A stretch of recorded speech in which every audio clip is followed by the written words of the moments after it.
এবারে দেখব আজকের সংবাদপত্র নিয়ে আমাদের নিয়মিত আয়োজন পত্রিকার পাতায়।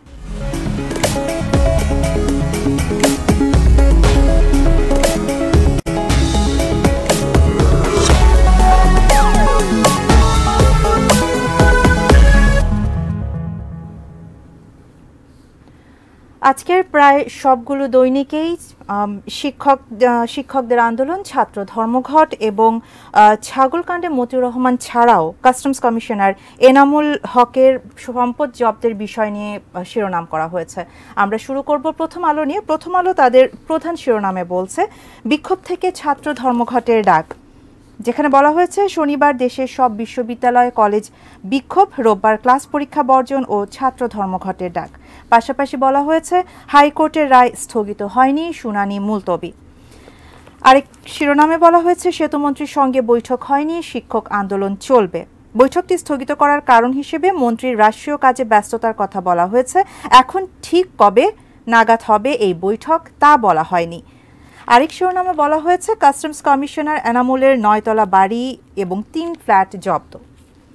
দৈনিক সমকাল তাদের প্রধান শিরোনামে বলছে 2 ফ্ল্যাট বেচে দেওয়ার পর এলো ক্রোকের নির্দেশ, যেখানে বলা হয়েছে আরেক সম্পদশালী কাস্টমস কমিশনার এনামুল হকের কথা।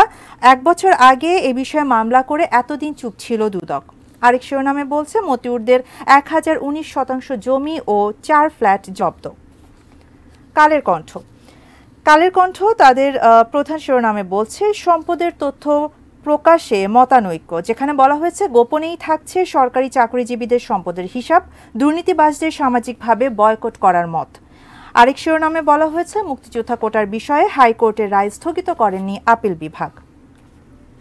দৈনিক ইত্তেফাক সেখানে প্রধান শিরোনামে বলা হয়েছে তাদের একটি বিশেষ প্রতিবেদনে দুর্নীতিতে ডুবছে বঙ্গবন্ধু সুপার স্পেশালাইজড হাসপাতাল, যেখানে বলা হয়েছে 283 কোটি টাকার যন্ত্রপাতি নষ্ট হওয়ার উপক্রম, দেশি বিদেশি বিশেষজ্ঞ চিকিৎসকদের নিয়োগ দেওয়া হবে বলেছে ভিসি। আরেকটি ধারাবাহিক তাদের বিশেষ প্রতিবেদন রয়েছে, যার প্রথম শিরোনামে বলা হয়েছে তাদের প্রথম পর্ব এটি, সাব রেজিস্ট্রার অফিসে 677 কোটি টাকার গড়মিল, জমির প্রকৃত শ্রেণী বদল করে নিম্ন শ্রেণীর বাজার মূল্যে রেজিস্ট্রেশন। দৈনিক যুগান্তর সেখানে বলা হয়েছে তাদের প্রধান শিরোনামে এবার মতিউরের স্পর্শকাতর ফোনালাপ ফাঁস, বান্ধবী আরজিনাও অঢেল সম্পদের মালিক, 500 ভরি স্বর্ণালংকার, আলিশান বাড়ি, ফ্ল্যাট সহ নামে বেনামে বিপুল সম্পদ গড়ার অভিযোগ। বাংলাদেশ প্রতিদিন তাদের শিরোনামে বলছে তিস্তা প্রকল্প নিয়ে বাংলাদেশই সিদ্ধান্ত নেবে, রাজনৈতিক বিশ্বাস আরও গভীর করতে আগ্রহী চীন, এ বিষয়ে কথা বলেছেন চীনা রাষ্ট্রদূত ইয়াও ওয়েন।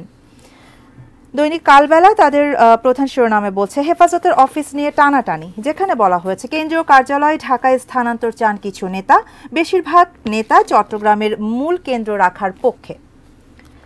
দেশ রূপান্তর তারা শিক্ষক আন্দোলন এবং ছাত্র আন্দোলন নিয়ে একক শিরোনামে বলছে সমাধান দূরে সমস্যা ঘনীভূত। আরেক শিরোনামে বলা হয়েছে ভারতকে সন্তুষ্ট রেখে চীনের সঙ্গে প্রকল্প আলোচনা। আজকের পত্রিকা তাদের শিরোনামে বলছে সরকারি খরচে গাড়ি কেনা ও বিদেশ ভ্রমণে নিষেধাজ্ঞা।